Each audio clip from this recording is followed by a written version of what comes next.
Okay, hi, welcome everybody to today's career series. I'm Virginia Gary with the SysG Group's Beyond Good Ideas Foundation. For those of you who aren't familiar with our work, the SysG Beyond Good Ideas Foundation seeks to prepare future leaders in social good work. And part of that work includes hosting a career series, which serves to highlight the diversity of careers individuals can seek in social good work. We're very excited. I'm especially excited today to have Saul Garlick join us for today's career series. I've been following his work for some time. When I was introduced to it myself as an intern going through a Master of Social Work program at the University of Southern California.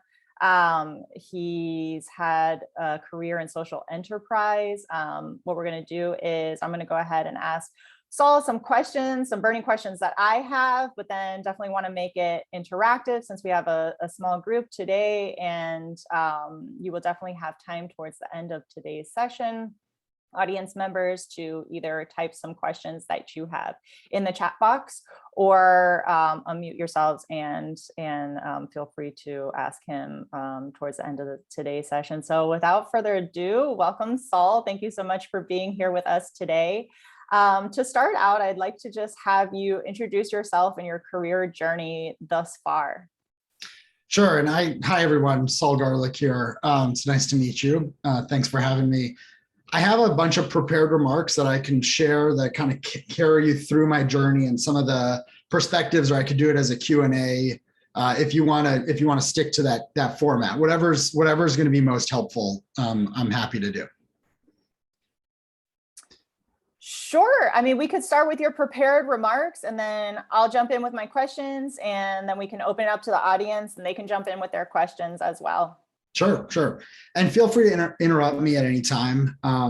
It's just, I get that question, sort of tell me your career journey a lot. And because it is such a wide and wandering story. And so I put some thought into how I wanted to share it here today, capture some of the thinking behind the story as well. So I'll start with that, and we can diverge and go on tangents or do whatever's most beneficial. But I'll start by saying, when we think about our careers, we talk a lot about living our truth in society today. That's sort of the phrase that everybody uses. What's your truth? Live your truth. And I find this to be a little bit simple, and in my experience, it is too simple. I actually think that we're tasked with living out multiple truths at the same time, right? There isn't a primary truth. There's sort of what's speaking to us right now, along with what has been speaking to us over the years, right? And we're a collection of those years. So my typical story, when I would normally just give a presentation on my career, I'd start with a visit that I took to rural South Africa. On a family visit. My whole family's from South Africa. My parents and grandparents were born and raised there. And there were a bunch of Jewish South Africans who, were raised in a society that was really built on an oppressive structure called apartheid. And the laws that created apartheid were codified in the mid 20th century. And my family in some ways was a beneficiary of that system by virtue of the fact that they were white. And so they grew up with access to privilege. My dad went to a top flight, world-renowned medical school, and my mother became a teacher. All of that happened before they made their way to the United States. And I always tell people that because I was born into privilege, and that privilege was sort of, at least in part, earned on the backs of the apartheid system, though my parents were not perpetrators in any way of apartheid, you can't deny that they lived in a society that preferenced them. I felt a deep responsibility to rectify the inequality of the past. That's what kind of is how I usually start my career story. And it's all true. I still feel that way, and I've always felt that way. But there was a second truth along that journey. And that really goes back to when I was 13 years old. On Labor Day, just a month before my 14th birthday, I went snow climbing with a friend. And I was born and raised in Denver, Colorado, where everybody did outdoor activities. And it was all about, fishing, skiing, biking, mountain climbing, everything like that. And the new rage was indoor rock climbing. So my friends and I used to go indoor rock climbing, and we'd, see who could scale the wall fastest. And we decided to take it up a notch. And my friend and his dad invited me to go snow climbing one day. And they had the idea, and for me, the idea of like wielding an axe with crampons on my feet just seemed like a really exciting thing to do. And so I agreed to join them. And they were going to do it up in the mountains and, near Denver, just sort of like an hour, 45-minute hour drive away. So on Labor Day of September 4th, 1997, I decided to head up that way. On my way out the door, my mom implored me to be safe. And I looked at her and I said, don't worry about it. It's going to be fine. And so we left and we first went through Boulder, which is sort of the city on the way to the mountains. If you go that route, looking for stores that would rent us the gear we needed. And it was hard to find. So we kept stopping at one store after the other. And it was, it was kind of a pain in the neck. And at some point we thought maybe we'll just abandon this today. But we kept at it until we found a place that was able to give us the gear we needed. And even then I had sort of a thing in the back of my head that said, don't force it, right? My grandfather, who used to do all the handiwork around our house, he used to always tell me, don't force it. Don't push too hard. If it's not going, there's a reason, right? Like first figure out what's wrong. But sure enough, we went through with it and we forced it. So we made it up to St. Mary's Glacier up in the mountains in Colorado. And we started the hike. And what you do is you kind of hike up the mountain, get to this, large glacier, which is now called an Alice, I guess, because of snow changes or whatever. And you'd hike up the main passageway, and it was like hiking on snow, and it was beautiful. So we did that. So we went hiking up, and it was this amazing, just fun thing to do. I was doing it with my friend and his dad, who, was my best friend. He was my best man at my wedding, even, all those years later. And at some point, when we were sort of on our way down, my friend's father suggested that we go down the more challenging way. So he said, let's go down, let's do the difficult stuff. And so in my haste, I walked over to the cornice, which is like an edge, like a snowy edge at the side. And I peered over the edge. And in that moment, my feet did not hold the ice beneath. It was mushy snow that had been melted. And I found myself sliding down the steep edge of a mountain. I literally was falling down a mountain. And because it was a glacier, the snow actually stops, right? There's snow and then there's no snow, and then it's just rocks. And I fell down this mountain, and while I was falling, I actually literally saw the proverbial bright white light, right? I thought I was for sure going to die. And the only thing I thought about was my family, right? So I'm going through this experience and certain I was going to die, and saw my family. So I ended up falling, flipping, breaking my thumb, bruising my ribs, cracking a tooth in half, putting a gash in the top of my head, not including the scrapes and bruises that made me kind of look like Frankenstein, but I had lived. And the year that followed that event was pretty depressing. I was a 8th grader, so it's already going to be tough, but I really just wasn't too thrilled about anything. I couldn't find my rhythm and decided to change schools. I'd gone from a small Jewish day school to a large inner city public high school, and decided to switch schools for high school.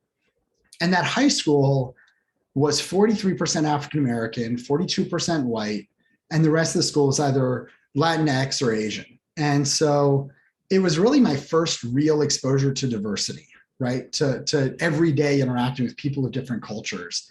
And just sort of for the record, as this like little, I still hadn't like grown yet, as this little white dude, I was terrified to go to school. I was like really afraid of everything. Everyone seemed bigger. And I just hadn't really ever been around people who had experienced, real poverty or relative poverty. There were gangs at the school, fights would break out in the front lawn that I'd never been, aware of ever happening. And it was a real eye-opener for me. But what happened that sort of shifted was I took a course on US government. So in that freshman year, it was a required government course. It was, basic government 101. And in that course, I decided to commit to social change. At first, I believed politics was going to be the best way to affect massive change. And I began to tell everyone I wanted to be a politician, right? I was going to be a politician. I was going to run for president one day. That was what I had fixated on. I had an uneasy sense always that going into politics was a little bit of a self-serving journey, that this was for me. Because while I had no shortage of ego, I also was sort of self-conscious of like pursuing a life that literally was designed to put me at center stage. But I had committed to this ideal. And it was driving me, right? It was really exciting. And I did everything I could in high school to pursue it. I just recently read David Brooks's latest book, The Second Mountain. Has anybody heard of that book? It's a great book. I strongly recommend it if you're looking for career advice or finding your direction. But in The Second Mountain, David Brooks, who's a New York Times op-ed writer, describes going from a life ascending the first mountain in pursuit of personal achievement, financial success, recognition, and status, to a life ascending the second mountain in pursuit of moral joy, transcendence, and community. And between the two mountains, there is a valley. And this valley is marked by pain and suffering, right? People experience addiction or a life-altering diagnosis or loss of a loved one in this valley. And it seems like an obvious turning point, right? You hit rock bottom is one way that people describe it. And then you march forward, you rebuild.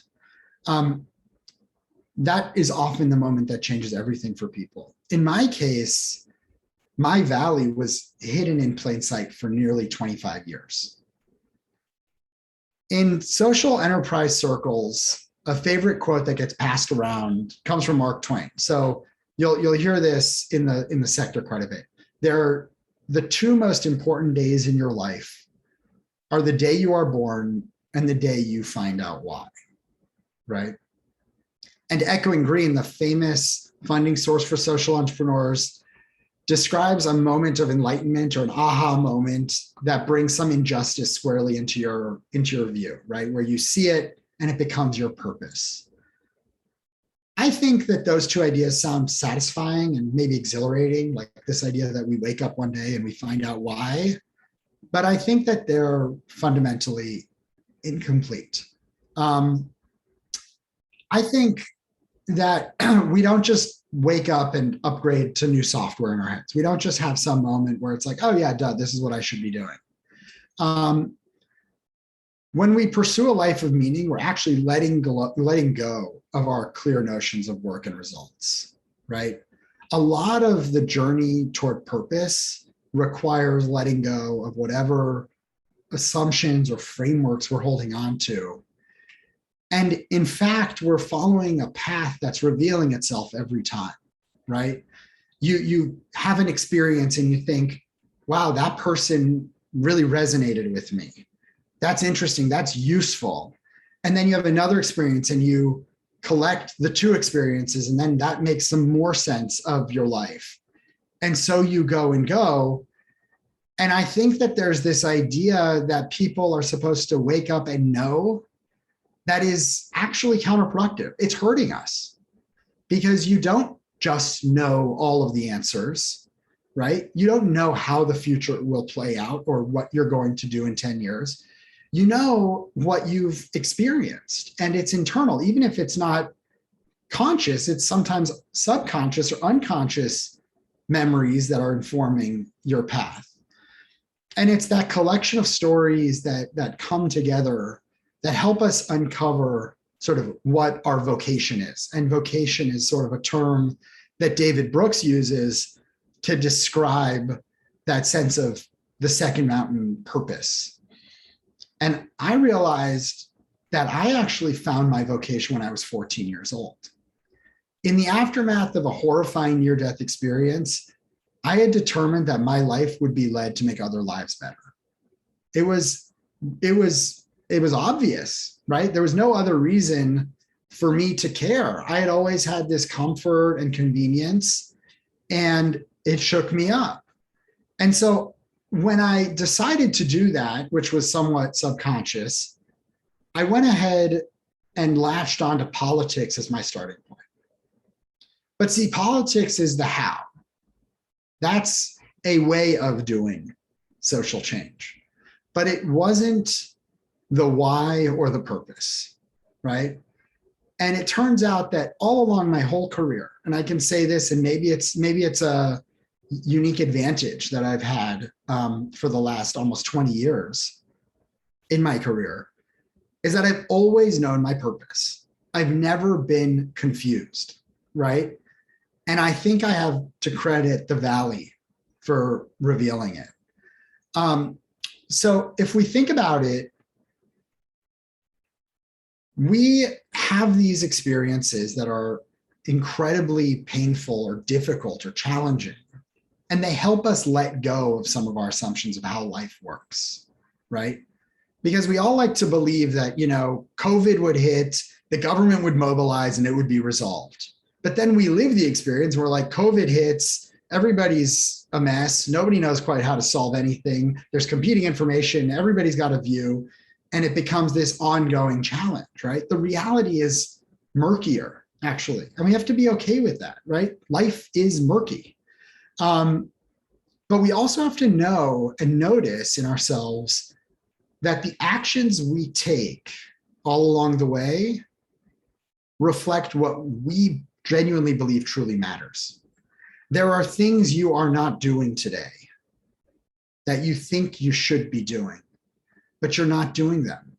And it's because they aren't actually important to you.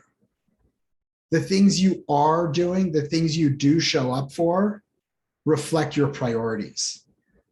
And that is why we cannot force things, because we have to go forward with what's moving us.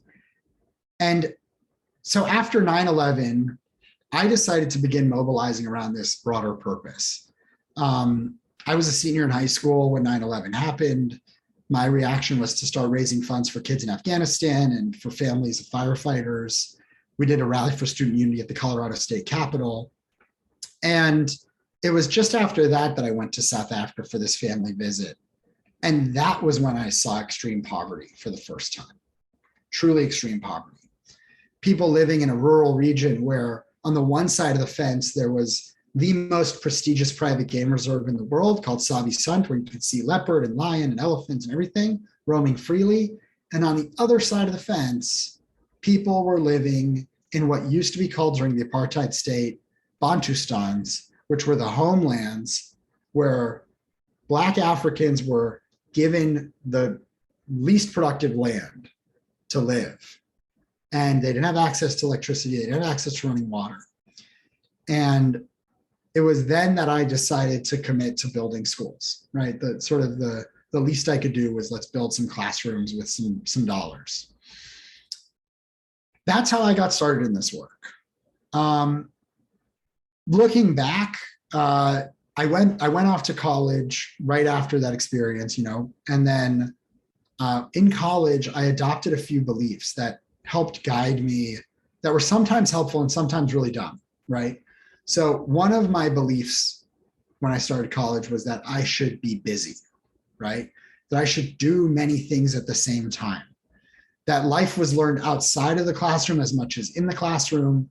And so I literally overloaded my plate with extracurricular activities, right?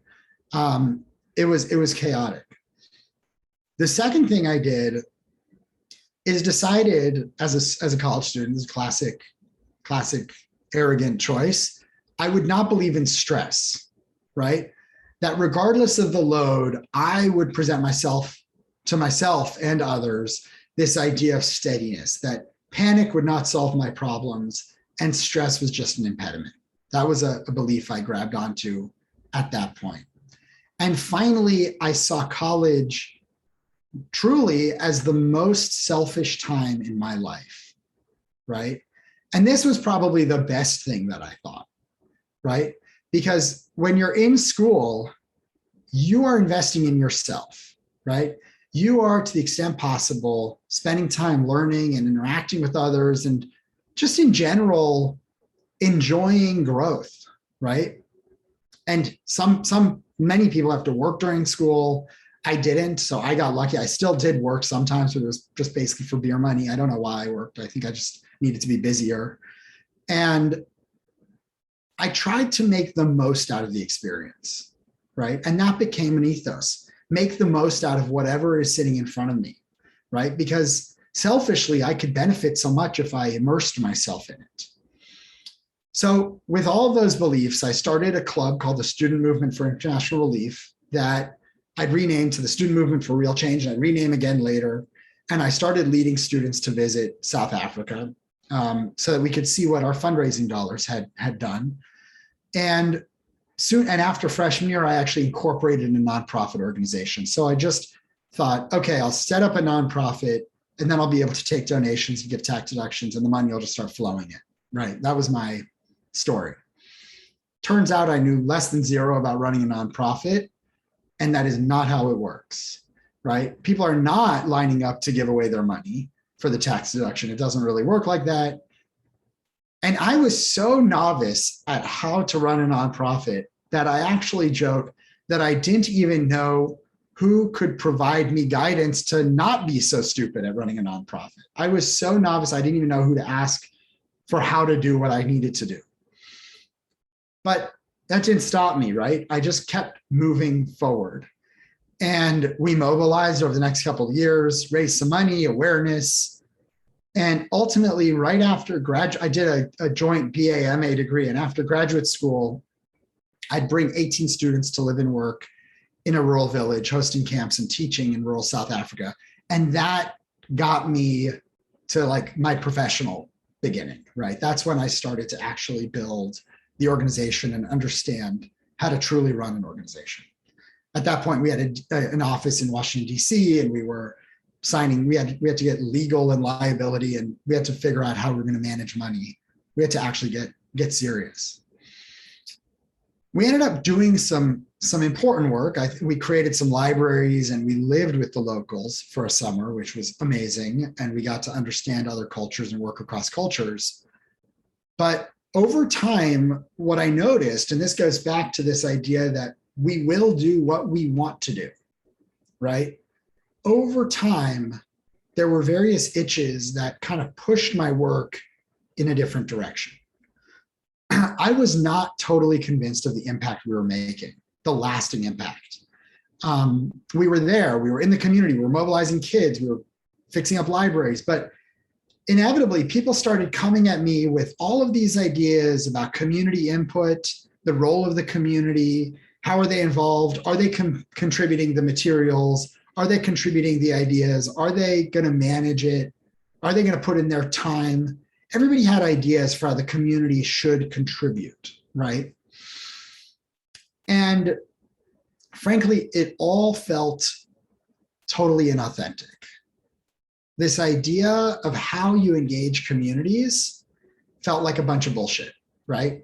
I was hearing people say, oh, bring them in, hand it off. How are we going to hand off the library to the local? I'm like, there's something just amiss here, right? And it was nagging at me. And what was missing is that there was this fundamental gap between the idea of creating social change, which is really hard and requires behavior change and deep awareness and connection at a local, truly fundamental level, and sort of visitors flying in and creating some sort of change. It just felt all wrong. And the craziest part for me, and even as I say this, it still goes on to this day, the notions of community input, hand it off, needs assessments, everything, blah, blah, blah, still undeveloped. There's a whole industry of development workers who are trying to end poverty who talk about handing off things to locals as if it's a cookie. It makes no sense.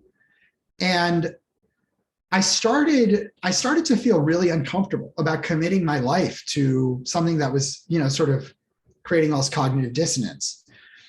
And my colleague, Vanessa, she came to me with a with the beginning of an answer, right? So the beginning of an answer was this idea of asset-based community development, which the best article on it is written by this guy, Terry Bergdahl, who describes the catalytic role of outsiders in a community, right? What is the role of outsiders? Is there a role for outsiders? And I started to understand what the role of facilitators could mean, and that we are not creators of change. We are not God. And we need to disavow ourselves of any of those ideas because they never work, right? Like these ideas where we think we can play God never work. Exhibit A, 20 years in Afghanistan, building up a nation did not work. I could have called it 15 years ago, right? They were writing books on nation building.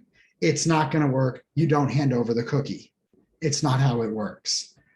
So these are really big, important questions, right? Like, how do we actually affect change? The second idea was human-centered design. You know, there's a lot of talk today about design thinking.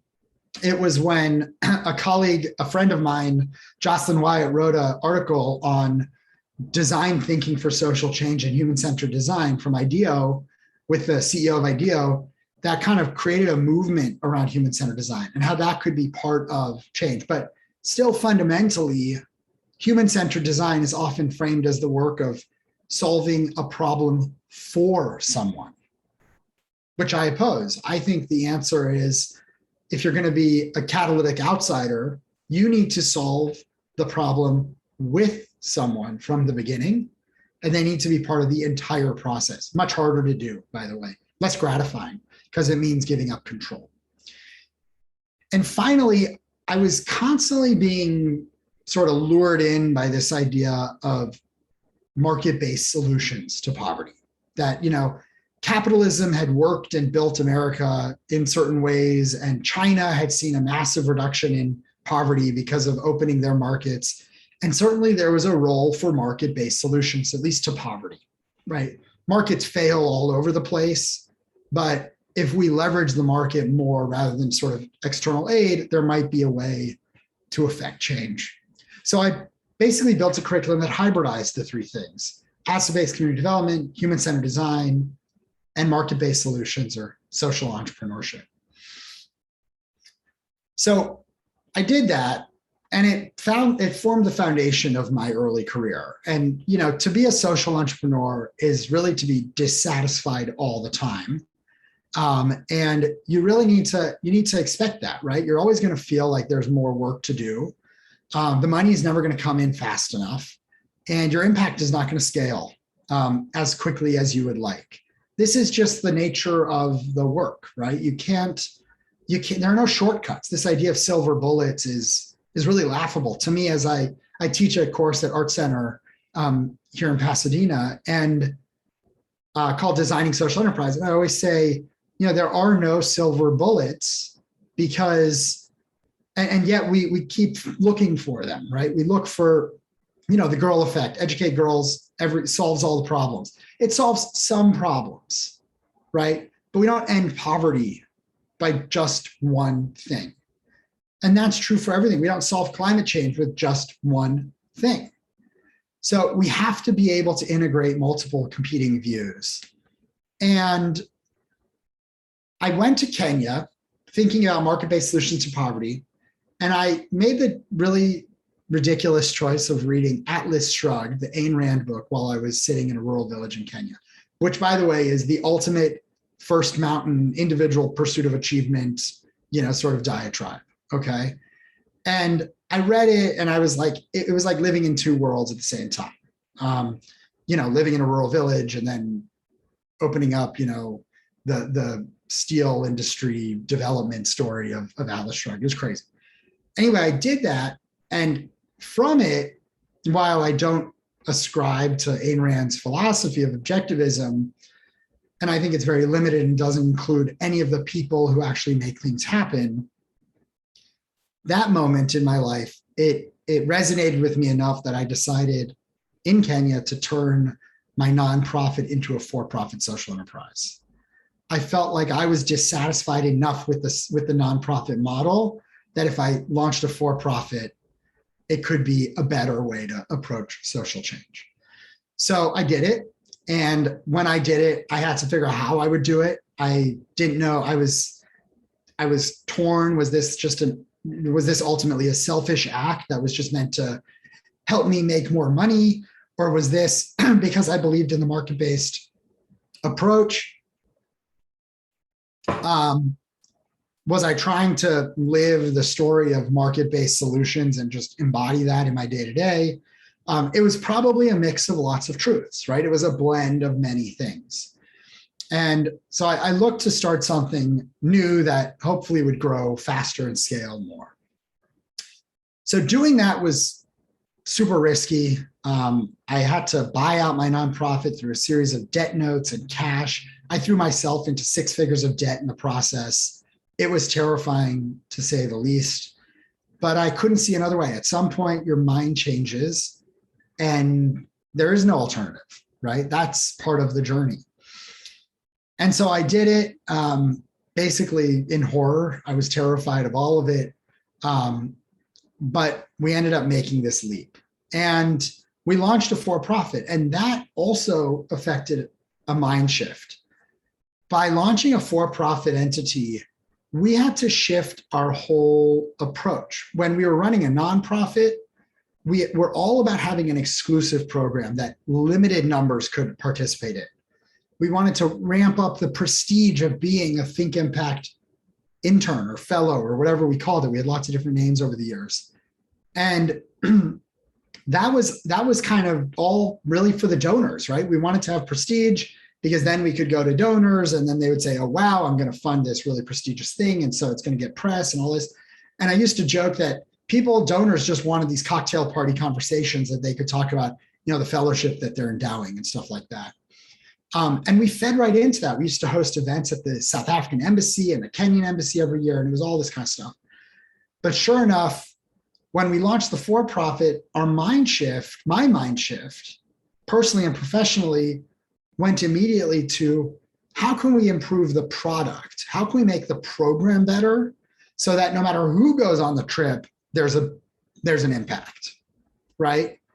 And immediately we went from 24 participants a year to 44 participants, and then 72 participants the year after that. We started to really grow because we started to invest in the core product and what that would deliver in terms of asset-based community development, human-centered design, and market-based solutions, rather than sort of pump ourselves up with this sort of nonprofit story of prestige, which is, by the way, an adverse incentive that's created that not everybody falls into, right? Like there are different ways to raise capital or raise money for a nonprofit. And we were going the sort of, look good, get press route. The decision to buy out the nonprofit ended up being a small business case study in the New York Times, a 3-part series about what is called the social entrepreneur's quandary, which is to go for-profit, nonprofit, or hybrid.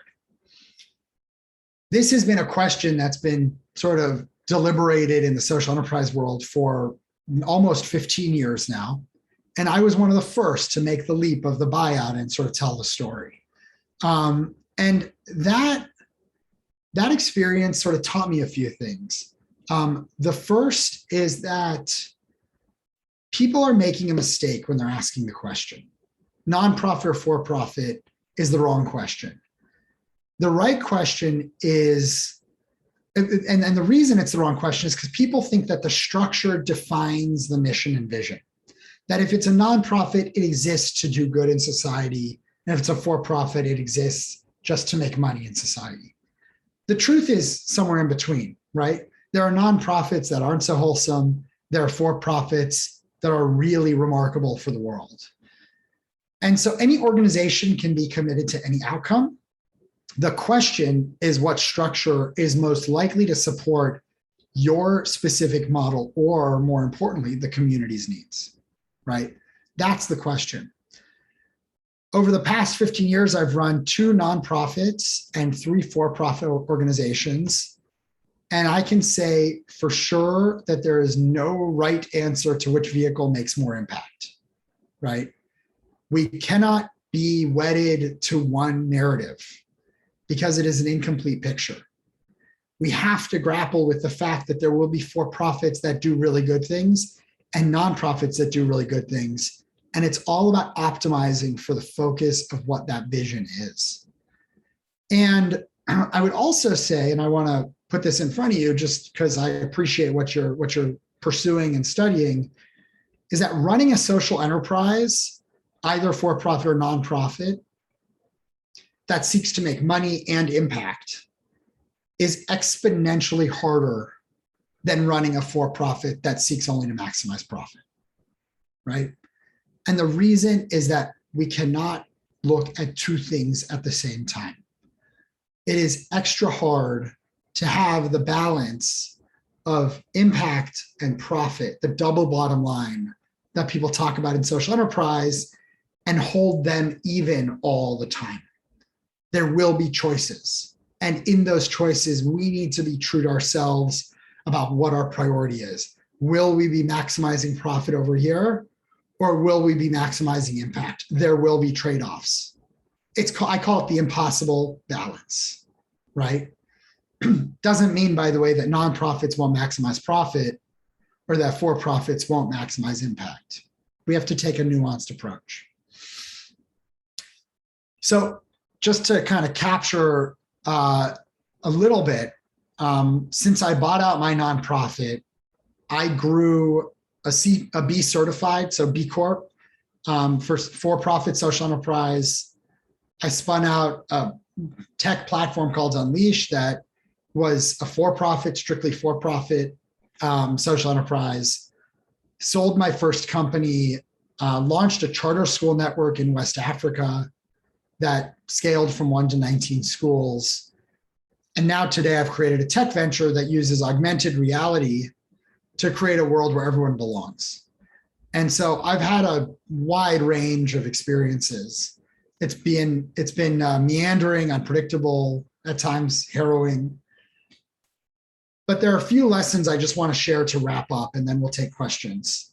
The one lesson I've learned over and over again, the most important thing I can ever tell any audience, is that people are people everywhere, right?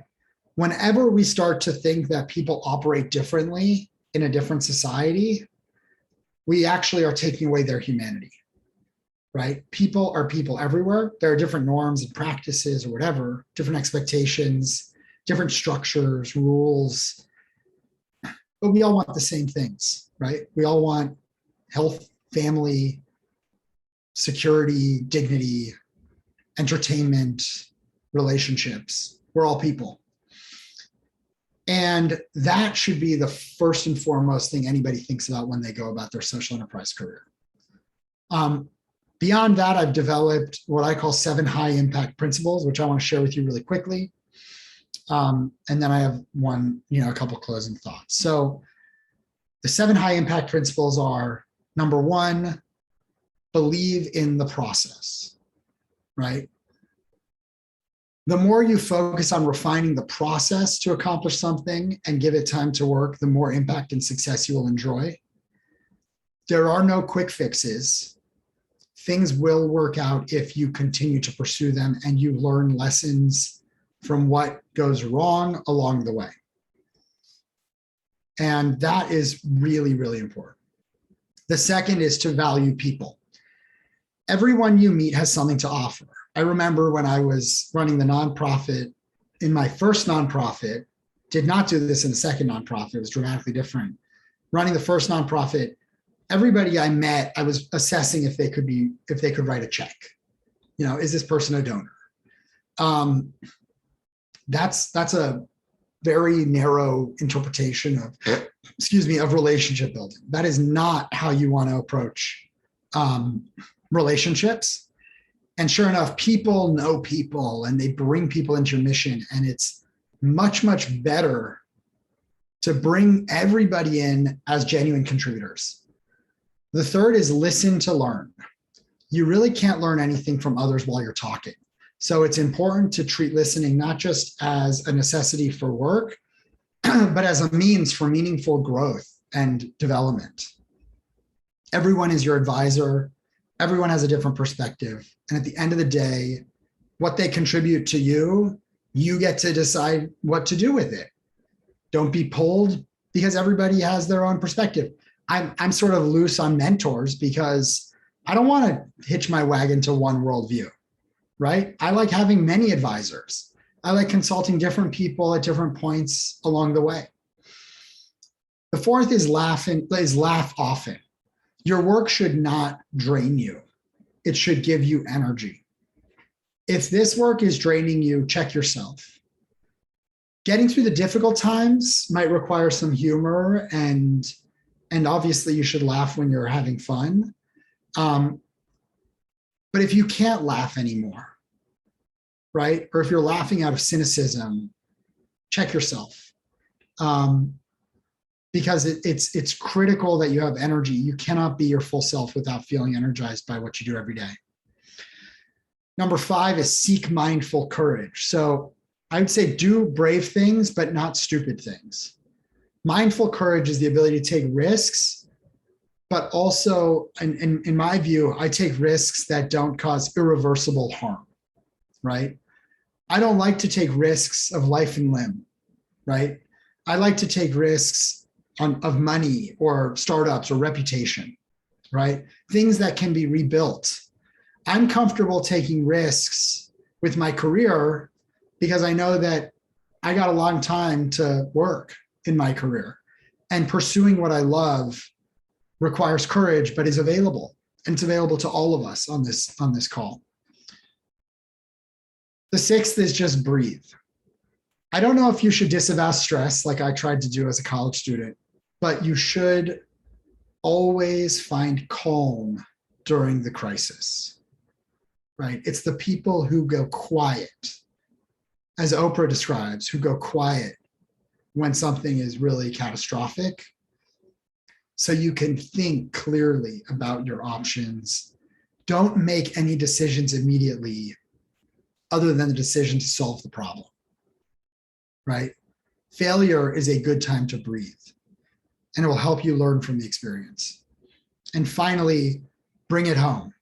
Any task you pursue that's worthy of your time deserves a real shot at success. And the only way for it to get a real shot at success is for you to follow through all the way, complete the task, remain in touch, do what you said you would do. Because leaving things lingering is just open loops, and open loops will always, always be found. Never trust that an open loop can linger, right? So these principles really rest on a simple idea, which is that you have to take full and complete responsibility for your actions. It's a magically de-stressing activity to take full responsibility, right? Full responsibility. Some horrible things happen. What was my role? What could I have done differently that I will never do again? Immediately, it takes the hot air out of your head. It de-stresses. Your career is nobody else's fault, just like it's nobody else's success. The mission you pursue will matter most to you and come from your own collection of truths. Mine came from the valley of a deep actual fall, which I didn't even understand until relatively recently. Along the way, be resourceful, learn where you have gaps, build lasting relationships, and develop the skills to make informed decisions, no matter the situation. Be clear-eyed on the intended outcome and begin.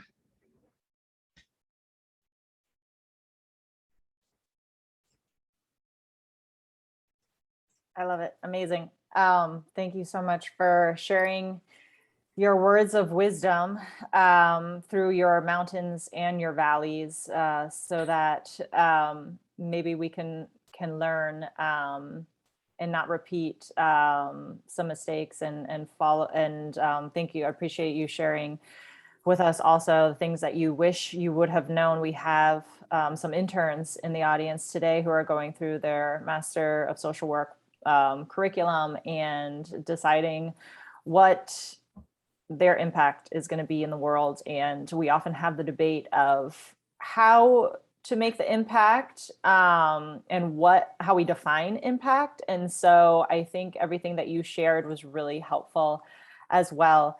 We have some comments coming in from the audience. So for the last 10 minutes or so, I want to go ahead and open it up to the audience to see if anybody has any questions.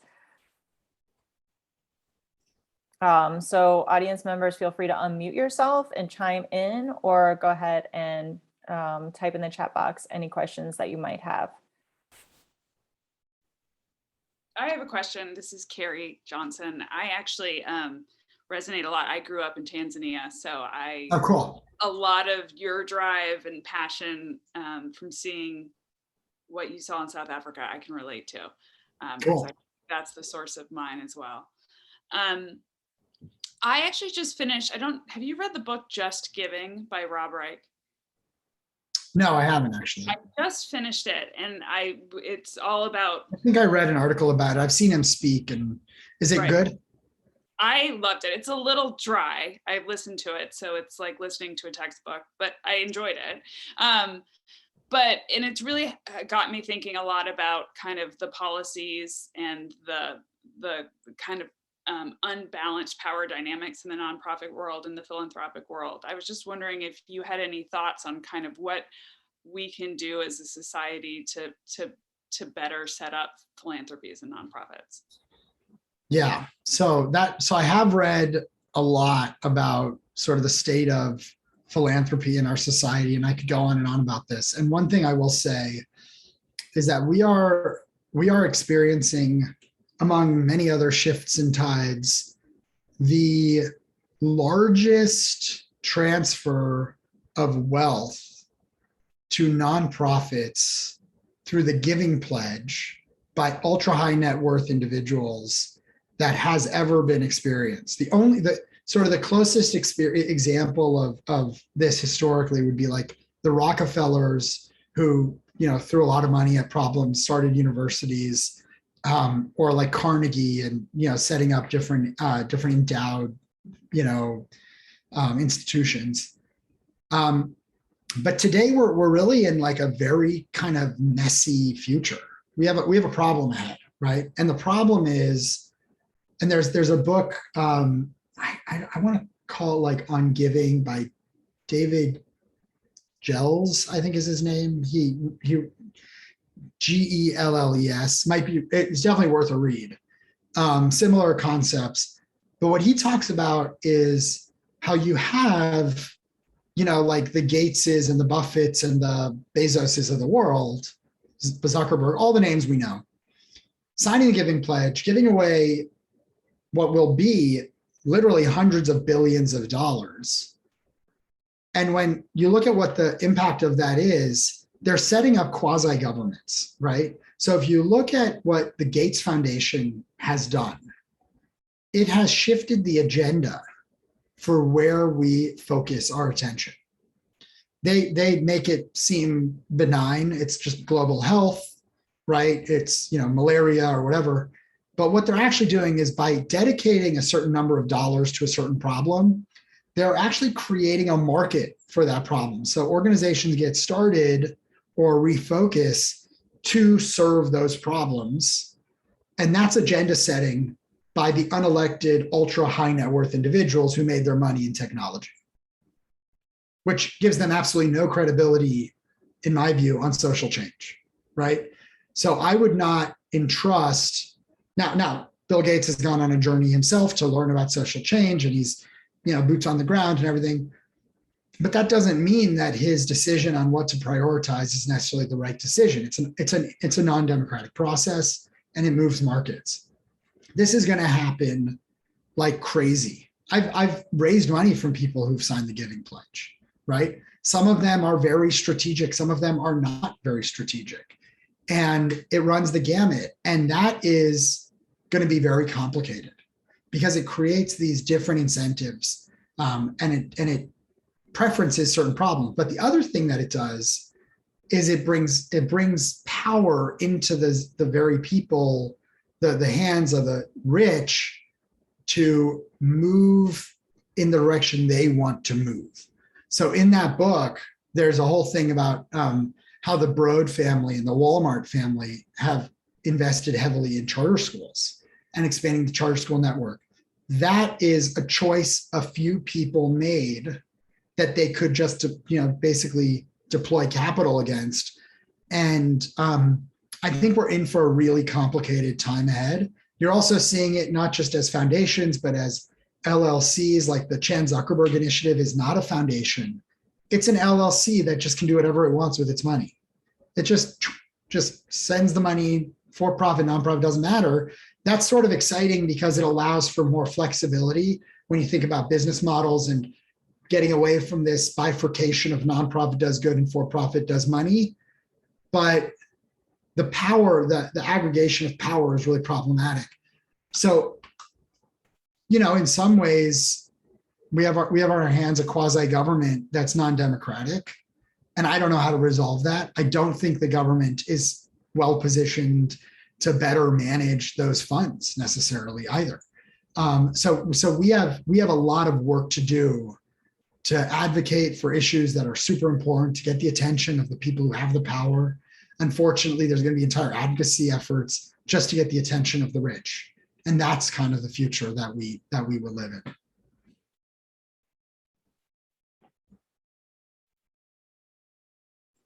Unfortunately, that's kind of exactly how I feel. Most of my career has been in nonprofits, but unfortunately, nonprofits themselves make their own little hierarchies. And there's such a big difference between upper management and the people actually doing the work. And I know I sound like a broken record, but it's quite sad to me to see these people believe in nonprofits, and then at the end of the year, because there's a plus sign, everybody gets huge bonuses and nobody else sees them. And this has happened just about every nonprofit I've worked in. So I something else I've talked about is just the idea that I'm supposed to be a social justice warrior, but I'm also supposed to pay my mortgage. So I always feel like caught, even, it doesn't matter for me whether it's a nonprofit or an LLC. So I think I'm trying to come to terms with that and trying to figure out the best way to help people, because they can't afford, they can't afford case management, let's say, the ones who need it. So, I kind of feel caught with how do I do that? How do I reach? How do I help people? But then how do I also pay my bills? Yeah, no, I think it's great. I think I'm going to ask you a question that's maybe a little too much, but you said something that that I want to just put a mirror up for you. You said I should be a social justice warrior, right? And my wife is a USC MSW. She graduated, and she has this whole very strong view that nobody should say should. She's like, we shouldn't say should, because that's just a choice. And I think that one of the questions you might ask yourself is, first of all, why do I think I should be doing this? And am I really thinking about how I can be a social justice warrior, if that's right for me, if that's my authentic truth, and it's the collection of truths that lead me to being a social justice warrior, as you describe, then the question before you is not, will I pay my bills or do what I should be doing?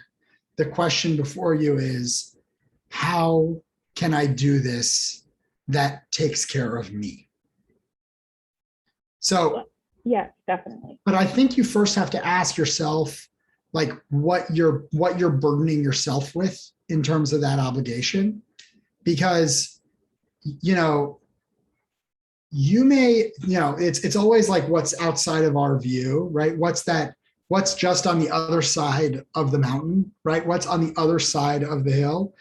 We don't see it. And I believe for you, and I've seen this for me, that there are different models that you can make an impact and you can be well taken care of.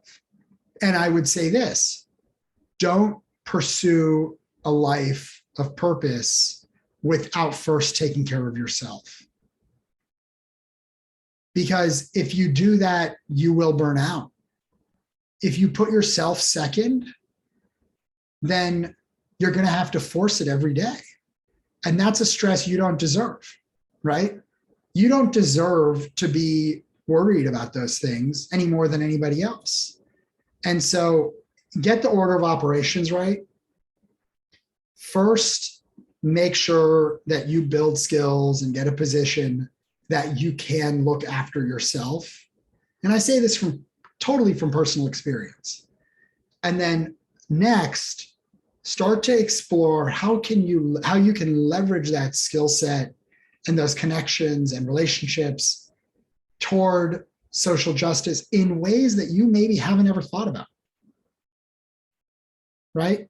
I think you probably have a story of how social justice happens in your mind that excites you, that you know is meaningful and important. Don't discount the other modalities, the other options, the other avenues that might get you there. Thank you. Sure. I am big. I mean, I once joined a nonprofit board, and the first order of business was, we got to pay the CEO more because she's living on couches. It doesn't make sense. We got to look after the people who are going to do this work. I loathe this notion that nonprofits need to be filled with people who are martyrs. It's really, it's actually an impediment to nonprofits realizing their full potential. What nonprofits need to do is hire fewer people and optimize those people more effectively and pay them better. Right? I definitely agree. Yeah, that's my diatribe on that one. Thanks for the question. Any other questions? I got one question from a colleague of mine who joined, who you guys don't see on video, or maybe, yeah, it's her, Georgia. She asked, is there a different way of thinking that approaches, this is such a Georgia question, by the way, because she's like super brilliant and very conceptual. Is there a different way of thinking that approaches design or development of a solution in a more holistic approach without putting the human at the center? What I mean is, to achieve social impact, should we be thinking beyond human behavior? Are there considerations for the social, as in collective, community, or team behavior? So, well, I'll give you my perspective, which is probably limited. But I believe that when we want to solve social problems, we approach the macro level social problem, right? At least in social enterprise, we look at the macro problem and we say, this system or norm is problematic for society. And we might see like climate change, or we might see global poverty as a macro problem. And there are all kinds of reasons these macro problems exist. But to take action, we have to plant ourselves in a micro solution. So we have to bring it down to the individual level. And I believe social entrepreneurship actually is designed to make limited impact, not unlimited impact. And that limited impact is captured by delivering a product or service to humans, right? Solving a problem through a service or product to humans on a repeat basis over and over again, that the aggregate of all of that leads to making a dent in the macro problem. But social enterprise is not policy, right? only policy can have the not human-centered, but systemic level change, the holistic level change that moves the ball forward.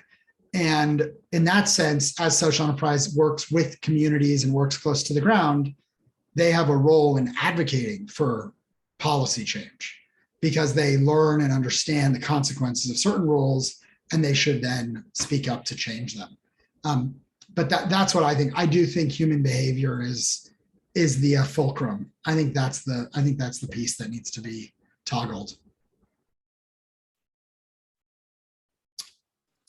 That's a very interesting question. And there's a whole movement now in social psychology that's looking at social justice work from the psychological perspective and the groups and teams based perspective. So thank you for that question. And it's something I've been thinking about lately, and definitely I think needs to be part of the conversation and the research as well.